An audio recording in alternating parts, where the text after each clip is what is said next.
दोस्तों, इजराइल की 2 मोर्चों पर हुई करारी हार की वो तस्वीरें आज आपको दिखाऊंगा, जिसे देखकर आप समझ जाएंगे नेतन्याहू बौखलाए हुए क्यों है। पहला ये कि सीज फायर की शर्त मानते हुए बंधकों की वापसी से पहले ही इजराइल के सैनिकों को गजा छोड़ना पड़ा। जी हां, गजा के से इजराइल के एक एक सैनिक वापस जाते हुए न केवल नजर आए, बल्कि उन्होंने जो अड्डे स्थापित कर दिए थे उन्हें खुद ही तबाह करना पड़ा। उन कैंप को तबाह करना पड़ा जहां से छिप छिप कर वो मासूम और निर्दोष फिलिस्तीनियों के खिलाफ ऑपरेशन को अंजाम गजा में देते थे। यही नहीं, जाने से पहले उन्होंने जो कुछ किया गजा के अंदर, क्या इसको भी नरसंहार में काउंट किया जाएगा? क्योंकि सीज फायर का ऐलान और उस पर साइन के बावजूद इजराइल की सेना ने निहत्थे और मासूम फिलिस्तीनियों पर एक के बाद एक गोलीबारी की है, बम बरसाए हैं। वो तस्वीरें आज आपको दिखाने जा रहा हूं। एक एक तस्वीर आप देखकर समझिए कि इजराइल की मंशा क्या है। क्या वाकई इजराइल इस सीज फायर पर ज्यादा दिनों तक टिक पाएगा? क्योंकि अभी ये याद रहे, पूरे सीज फायर पर साइन नहीं हुए, पहले चरण पर साइन हुए हैं। यानी फर्स्ट फेज को लेकर इजराइल भी तैयार और हमास भी, यानी कि हमास के कब्जे में इजरायली सैनिक और इजराइल के कब्जे में फिलिस्तीनी जो है वो छोड़े जाएंगे। उसके तहत बमबारी बंद करनी थी, लेकिन वो कर नहीं पाया। और दिखाने जा रहा हूं आपको कैसे दहशत में है अब ईरान को लेकर इजराइल। ईरान के सामने घुटने टेक चुका है इजराइल। कहां से खबर निकली दिखाता हूं।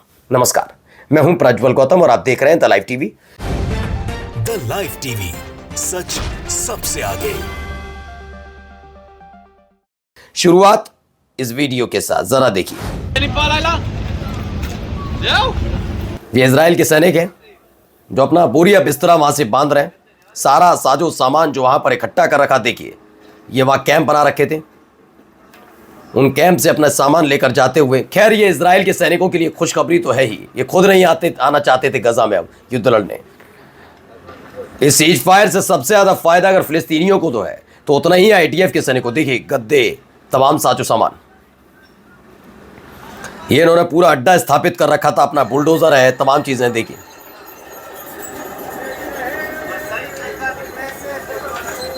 देखिए बुलडोजर इनके खड़े हुए हैं।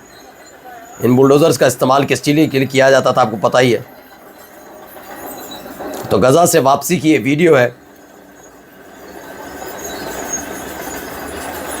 अपने कैंप खुद इन्होंने ध्वस्त किए और जाते हुए इजरायली सैनिक, उसका वीडियो खुद बनाया इन्होंने। ये भी देखिए, एक और वीडियो देखिए।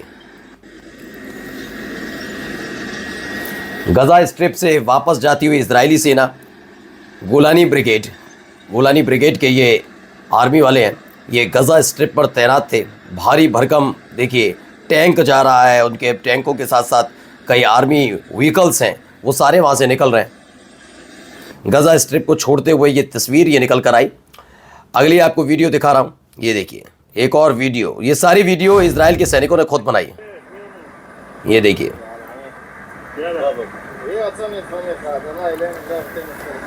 बताया गया रात से ही वापसी शुरू हो गई थी जब इजराइल और गजा के बीच संघर्ष विराम साइन हुए। उसके बाद कल रात गजा पट्टी से आईडीएफ नहल ब्रिगेड, वो गोलानी ब्रिगेड, ये नहल ब्रिगेड की वापसी, उस वक्त की तस्वीर है।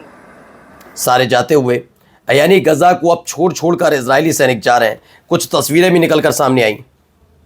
ये देखिए तस्वीरें, इजराइल का झंडा लगे हुए ये सारे व्हीकल्स हैं, ये टैंक हैं। ये टैंक सारे के सारे वहाँ से जा रहे हैं, ये इजरायली टैंक हैं। और इसके अलावा देखिए पूरी एक लाइन आप देख रहे होंगे जाती हुई नजर आई। ये देखिए और भी कई तस्वीरें। ये पूरे के पूरे गजा से अब जाने की तैयारी चल रही है। गजा पट्टी में लिखते हैं अमरीश मिश्रा, शिशु हत्यारे, आईडीएफ की वापसी के अतिरिक्त दृश्य हैं कि कैसे वहाँ से जा रहे हैं। लेकिन ये जाते आते करके क्या गए, तो ज़रा उसकी तस्दीक करती है वीडियो देख लीजिए।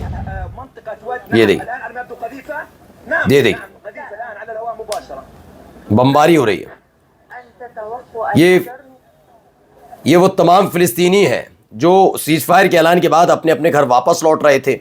अचानक उन पर हमले कर दिए गए।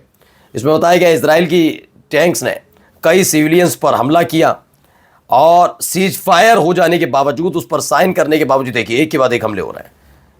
ये वहाँ से निकली हुई तस्वीर है। अल जजीरा ने इस खबर को चलाया। यहाँ पर भी देखिए एक पत्रकार के कैमरे में रिकॉर्ड हुई है सब। ये देखिए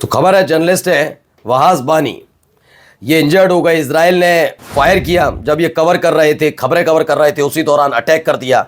ये नवल्स में, दक्षिणी नवल्स में, वहाँ पर यह हमला किया गया जब इजरायली सेटलर्स और फिलिस्तीनी अटैक कर रहे थे। ये दरअसल इजराइल के जो लोग हैं, जो सेटलर्स हैं, वो फिलिस्तीनी किसानों पर हमला कर रहे थे। उस खबर को रिपोर्ट करने गए थे जर्नलिस्ट वहाज बानी। इन पर इजराइल की तरफ से फायर किया गया जिसमें जख्मी हो गए। अब एक और वीडियो देखिए।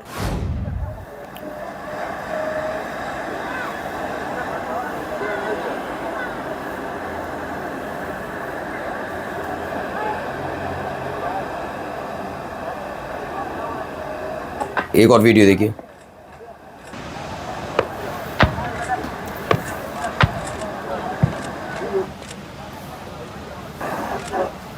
तो एक खबर है कि इजरायली ऑक्यूपेशन नेवल बोट्स, जो इजराइल के नेवल बोट है जो समुद्री इलाके में फ़िलिस्तीनियों के जाने पर मना था, जबकि गज़ा का इलाका है समुद्री इलाका, फिर भी तो उन्होंने ओपनिंग फायर कर दिया। ये लोग जो फ़िलिस्तीनी वहाँ पर मौजूद थे, वहाँ पर इन पर हमला किया गया। ये ताबड़तोड़ फायरिंग की गई। अब सोचिए जाने से पहले क्या क्या करके गए हैं, अंदाज़ा लगाइए।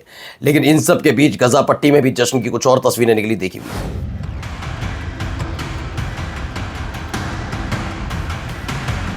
अलक्सा मस्जिद में के बाहर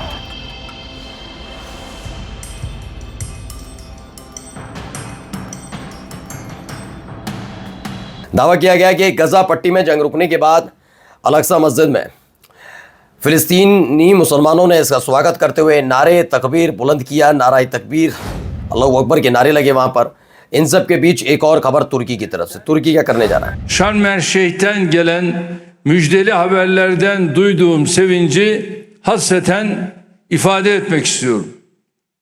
Biliyorsunuz uzun bir süredir Gazze'de akan kanın durması ve ateşkesin tesisi. तो तुर्की भी गजा टास्क फोर्स में पार्टिसिपेट करेगा और इनका कहना है बहुत गरीबी से देखेंगे कि जो एग्रीमेंट यानी जो सीज फायर डील हुई है इजराइल और गजा के बीच, इसे की एक एक चीज को माना जा रहा है या नहीं माना जा रहा। यह स्पष्ट कर दिया गया कि हम एक एक चीज देखेंगे, ये नहीं कि अपनी मनमर्जी से पहला वाला सीज फायर का के तहत अपने बंधक छुड़ाए और हमले शुरू कर दिए गए।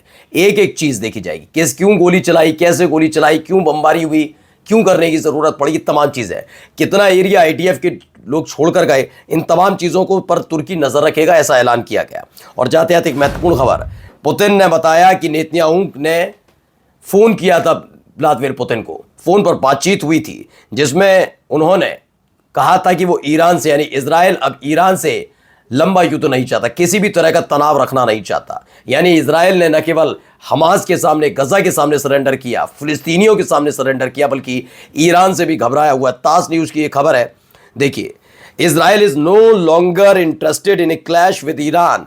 Israel asked us to convey messages to Tehran. उन्होंने कहा इजराइल किसी भी तरीके से कोई अब संघर्ष, लंबा संघर्श, no longer interested in clash, किसी भी तरह का तनाव दरार नहीं रखना चाहता ईरान के साथ। और उन्होंने कहा, दावा है कि पुतिन से कहा कि ये जानकारी आप ज़रा ईरान तक पहुंचाइए कि हमारा उनसे कब कोई मतभेद नहीं और हम उनसे लड़ना नहीं चाहते। पुतिन से Israel not looking for war with Iran.